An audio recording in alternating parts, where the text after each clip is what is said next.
si Mariel nga, yung beneficiary ni Ido, ang nasa likod, mga kaibigan.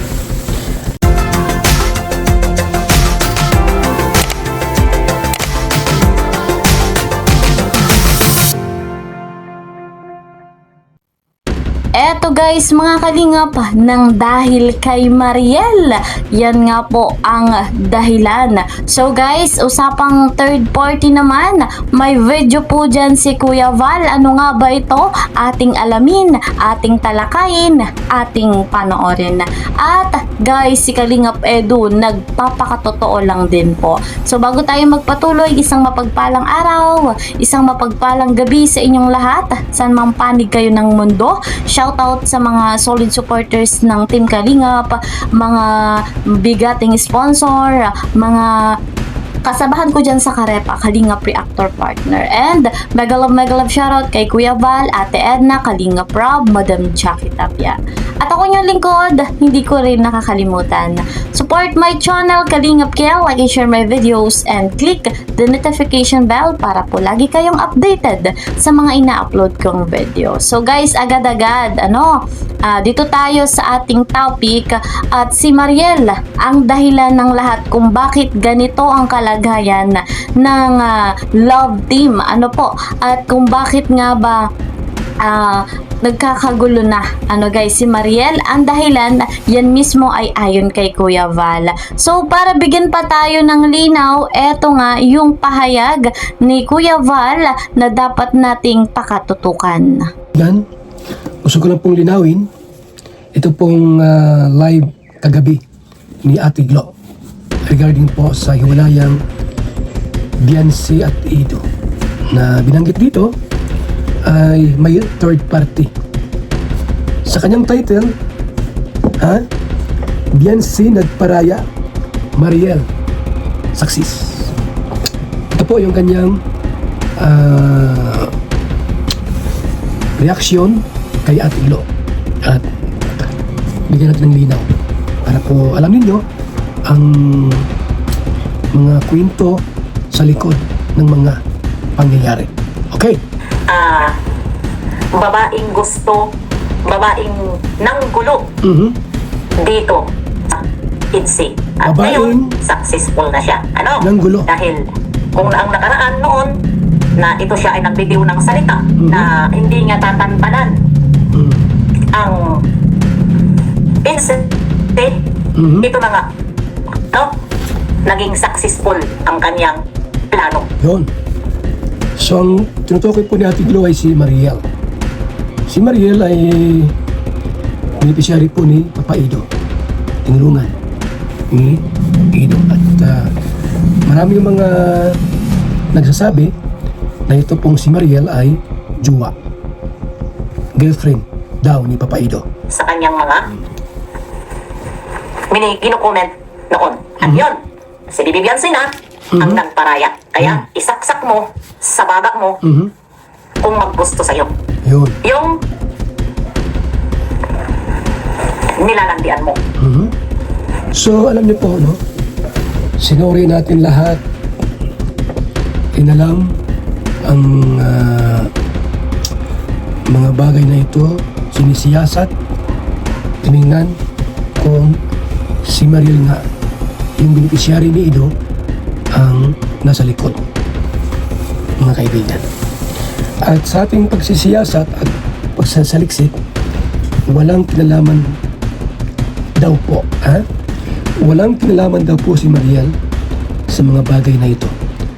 May gumagamit lang pong isang mapanira at ginamit ang pangalang Mariel. Kaya yan, ay ang layunin ay para siraan si Papa Ido natin.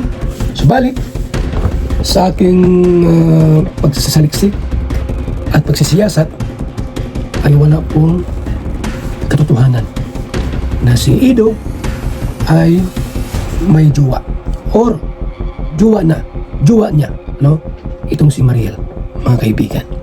Ang dahilan kung bakit po nagkaroon ng misunderstanding at problema between Biancy and Ido.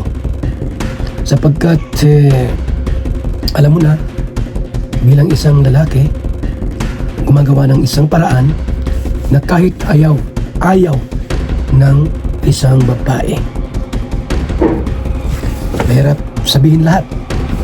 Subalit, mga kaibigan, dumating po sa punto na para bagang natutokso itong si Papa Ido sa kanyang minamahal na si Biancy. Nagnakaw ng halik. Ilang mga kaibigan, nagnakaw ng halik. Kung ang ninakaw mo ay gamit, ang ninakaw mo ay pera sa isang babae, ay kumbaga sa ano po pwede mong ano yun sige, okay lang yan, pera lang yan. Pero halik po ang ninakaw. Hindi nagpaalam, mga kaibigan. Halik, alam naman si Biancy po ay dalagang Pilipina. Hindi pa po. So guys, malinaw na malinaw ang sinabi ni Kuya Val na si Mariel talaga ang dahilan ng lahat. Pero guys, si Mariel at si Papa Eds ay walang ugnayan. Hindi sila magjowa. Malinaw po yan, inimbestigahan ng maayos ni Kuya Val. Si Papa Eds, tinanong niya, sinayasat niya kung sino ba talaga to si Mariel. Totoo bang karelasyon niya to? Totoo ba na jowa niya ito? Hindi po. At kahit dun sa Boom Radio, nung in-interview si Kalingap Edu, ay wala nga pong jowa si Kalingap Edu at hindi niya jowa etong si Mariel. So guys, malinaw na malinaw yan. At kung ating iisiping mabuti, hindi po gumagawa ng masama itong si Papa Ed. So alam naman natin, yung mga basher, dagdag bawas ang kwento hanggang sa napalaot na, hanggang sa kung ano-ano na yung story na kanilang pinapalabas. At ang resulta, eto, masakit man, marami mang umiiyak sa naging resulta ng pambabash. Guys, wala na tayong magagawa, nagdesisyon na ang dapat magdesisyon. At inuulit ko, ayon sa pagsisiyasat, pag-iimbestiga ni Kuya Val, walang relasyon si Kalingap Edu at si Mariel. Ang tanging ugnayan nila ay beneficiary ni Kalingap Edu, etong si Mariel. Tinutulungan niya financially etong si Mariel. Ulitin natin, beneficiary ni Kalingap Edu, etong si Mariel. Yun ay ayon sa iimbestiga ni Kuya Val. So guys, at doon naman sa sinasabi nga may nagsasabi nga po na magkaugnayan nga itong si Papa Eds at si Mariel, may gumagaya lamang po ng account ni Mariel. So pinapalabas na may ugnayan daw po si Papa Eds at si Mariel. So guys, malinaw na yan. So kung may madadagdag pa dyan na pag-iimbestiga ni Kuya Val, ay aabangan natin sa susunod na kabanata, or sa susunod na vlog. So guys, hanggang dito na lamang po muna ang ating update. Patuloy nating susuportahan ng Team Kalingap, si Kuya Val, si Kalingap Edu, si Kalingap Rob, at ang buong Team Kalingap. Hanggang dito na lamang po muna. See you po sa next video. Mag-iingat po kayo palagi. God bless everyone. God bless Team Kalingap. Bye-bye!